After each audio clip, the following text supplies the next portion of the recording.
From glowing early reviews to the franchise's continued relevance, here's why Scream 6 is the best Scream in the franchise. Starting with the early positive reviews Scream 6 has received. As a quick follow-up to last year's Scream Legacy sequel, the sixth installment in the series has been getting a lot of buzz in recent months. The popularity of the hype's probably due to a number of things, including the fact that Radio Silence's last attempt at the Scream franchise was so well received. When you add Jenna Ortega's new A-list status after last year's Wednesday, and the fact that Scream 6 is set in New York City, the movie's on track to have the highest opening in the franchise's history. Scream 6 is a reboot, or as some people call it, a requel. It's not a sequel, but it's also not a complete reboot. It's a mix of both. This means that it takes place in the same universe as the previous films, but it also introduces new characters and a new story.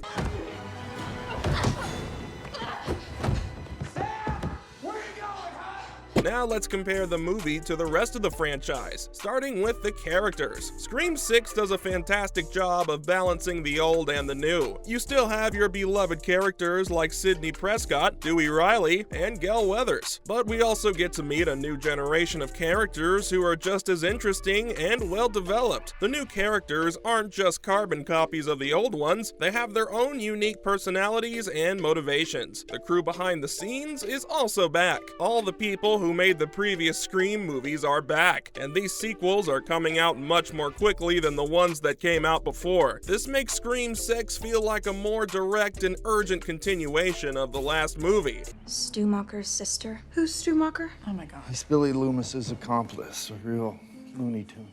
Okay. The team's all fine and good, but what about the story? Well, the plot of Scream 6 is also one of the best in the franchise. Without giving away any spoilers, the story takes a fresh approach to the classic slasher formula. It's not just about a mass killer stalking a group of teenagers. There are deeper themes and messages that make the movie more than just a typical horror movie. One of the things that sets Scream 6 apart from the other movies in the franchise is how it handles the horror genre. The Scream movies have always been self-aware and have played with the conventions of the genre, but Scream 6 takes it to a whole new level. It's almost like the movie is a commentary on the current state of horror movies. The characters in Scream 6 are aware of horror movie tropes and cliches, and they use this knowledge to their advantage. Speaking of the plot, in the new movie, Sam and Tara Carpenter are back as survivors from the last one, despite Tara seemingly being earmarked for a Drew Barrymore-esque quick exit right in the beginning. Sam's bloodline connection to the killer in the first Scream, Billy Loomis, will be a major plot point in the sequel as well. Is she just a victim, or will her father's dark side show? Mindy and Chad Meeks Martin, twins, also follow the Carpenter sisters to New York City. Gale Weathers, who used to work for a tabloid TV show, but is now a best-selling author who goes back to her old neighborhood in New York City to get caught up in the chaos again. But what I love most about Scream 6 is how it honors the legacy of the franchise while still being its own thing.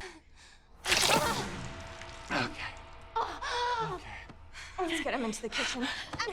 Scream 6 isn't just a rehash of the previous movies, it's a new story with new characters and a new message. It's a perfect example of how to do a reboot/requel right. Of course, some people may argue that the original Scream movie is the best in the franchise, and I can't really argue with that. The first Scream movie is a classic, and it paved the way for the rest of the franchise. But I think Scream 6 takes everything that made the original great and improves upon it. Scream 6 takes place in New York City, even though Tara, the twins, and Sam are all in college now, and they're closer than they've ever been. They all still have trouble moving on from their pasts in their own ways. Then Ghostface shows up and makes it hard for them to get better. Setting the movie in New York was a choice made by the people who made it, and it turned out to be a great one. Another reason why it's the best is because it has more to offer than just typical horror. Scream 6 is actually an action movie movie hidden within a horror movie, and it's hilarious. It will, of course, have all the scares and whodunit elements I've come to expect from the series, but one way it'll be different from the other movies in the series is that its big set pieces will be more action-oriented.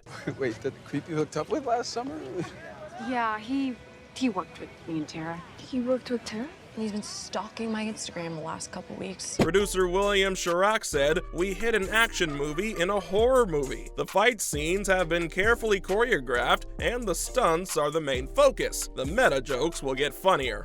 Based on the first teaser trailer, at least part of Scream 6 will take place over Halloween. This will add to the chaos since everyone in Manhattan will be running around and strap hanging on the subway looking like possible ghost faces. From what I've seen so far, not only is the Scream mask popular, but people are also dressed as Pinhead from Hellraiser, the Babadook, and of course, Jason Voorhees from Friday the 13th. Speaking of copycats, this time around, the villain might be unique too. This version of Ghostface could be very different. Several times in the trailer, this point's made clear. Kirby Reed, who's now a professional Ghostface hunter, says, "This Ghostface is different from all the others." Later, Ghostface himself scares Weathers and claims there's never been anyone like him. In between, I see brief glimpses of what Gale calls a shrine, but what almost looks like Tony Stark's lab if he was really into black robes instead of Iron Man armor. Hello. Hello, Samantha. Who is this? Someone who knows your little family's secret. So what's it all about? They probably won't do the sicko fanboy girl thing again, and this killer seems to have a lot of money. It's safe to say that this time, the characters have no idea what they're up against. Don't worry though, from what I've heard, his voice will be the same. It's a trademark of the franchise at this point, but why did the sequel take off so much? Why the Scream franchise continues to be relevant after all these years? The first Scream movie came out in 1996, and it was a game changer for the horror genre. It's a self-aware meta-horror movie that poked fun at the cliches of the genre, while still being a great horror movie in its own right. The success of Scream paved the way for other meta-horror movies like Cabin in the Woods and Happy Death Day. But the Scream franchise isn't just relevant because it's a meta-horror movie, it's also relevant because it's a commentary on society and culture. The movies have always tackled themes like the media's obsession with violence and the effects of trauma on the human psyche. These themes are just as relevant today as they were 25 years ago. Another reason why the Scream franchise continues to be relevant is that it isn't afraid to change. The franchise has evolved with the times, introducing new characters and storylines while still staying true to the original concept. The fact that Scream 6 is a reboot or requel is a testament to the franchise's willingness to take risks and try new things. That's all for why Scream 6 is the best Scream in the franchise.